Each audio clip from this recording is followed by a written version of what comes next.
Copa America আর ইউরোর শ্রেষ্ঠত্বের লড়াই ঘিরে উন্মাদনায় ভাসছে বিশ্বের দুই মেরুর ফুটবল প্রেমীরা। এই দুই আসরের টিকিটের চাহিদা বেড়েছে ব্যাপক। কোপা আমেরিকার ফাইনালের সর্বনিম্ন টিকিটের দাম উঠেছে $2,000।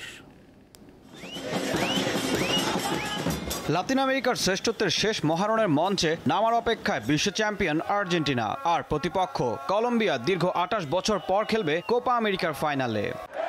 অন্যদিকে ইউরোর ফাইনালে গতিময় ফুটবল দানব স্পেনের সামনে আক্ষেপ মেটানোর অপেক্ষায় ইংল্যান্ড। তাই তো এক মাস বুঁদ হয়ে থাকা আসর দুটির ফাইনাল নিয়ে সমর্থকদের আগ্রহ তুঙ্গে।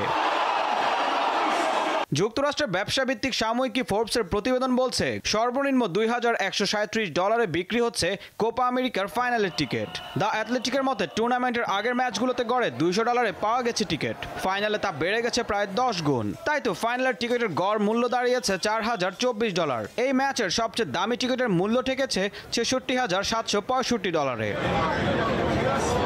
এদিকে দীর্ঘ 12 বছর পর ইউরো ফাইনালে স্পেন, আর কখনোই ইউরো শিরোপা জিততে না পারা ইংল্যান্ড টানা দ্বিতীয়বার ফাইনালের মঞ্চে। তাই তো এই ম্যাচ নিয়ে সমর্থকদের মাঝে বেশ আগ্রহ থাকলেও নাগালের মধ্যে টিকিটের মূল্য রেখেছে উয়েফা। ইউরোপিয়ান চ্যাম্পিয়নশিপে স্পেন ও ইংল্যান্ডের ফাইনালের টিকিটের সর্বনিম্ন মূল্য $103 আর সর্বোচ্চ মূল্য $2,177।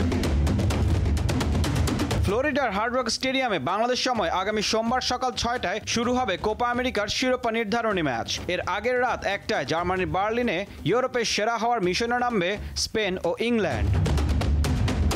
ঈশান হাসান, দীপ্ত স্পোর্টস।